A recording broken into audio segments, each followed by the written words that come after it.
மக்களே Thursday lunch என்னன்னு சொல்லி பார்க்கலாம். இங்கே பார்த்தீங்கன்னா சுட சுட ஒயிட் ரைஸ் கொஞ்சம் போட்டுக்கலாம்.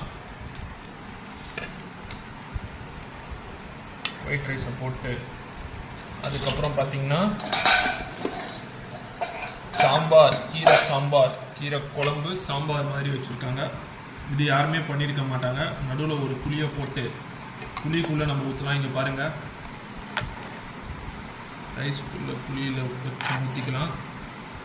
ரொம்ப சின்ன வயசில் சாப்பிட்டது புளியில் ஊற்றிலாம். இப்போ நிறைய பேர் சாப்பிட்றதே இல்லை, நானும் விட்டுட்டேன். பட் ஆனால் அது போட்டோன்னா கொஞ்சம் நல்லாயிருக்கும். அதுக்கப்புறம் வெண்டைக்காய் பொரியல் பாருங்கள், வெண்டைக்காய் பொரியல். அப்புறம் இருக்கிறதுலே முக்கியமான விஷயம், இது இல்லாத நான் சாப்பிடவே மாட்டேன். அப்பளம் தான் நம்மளோட ஒரு மெயின் இன்க்ரீடியன்ட்ஸ். அப்பளம் வத்தல் எடுத்து போட்டாச்சா. ஸோ இதுதான் இன்றைக்கி லஞ்சு. நைட்டு என்ன சாப்பாடுன்னு சொல்லி நைட் வீடியோவில் பார்க்கலாம். டாட்டா, பை பை, டேக் கேர்.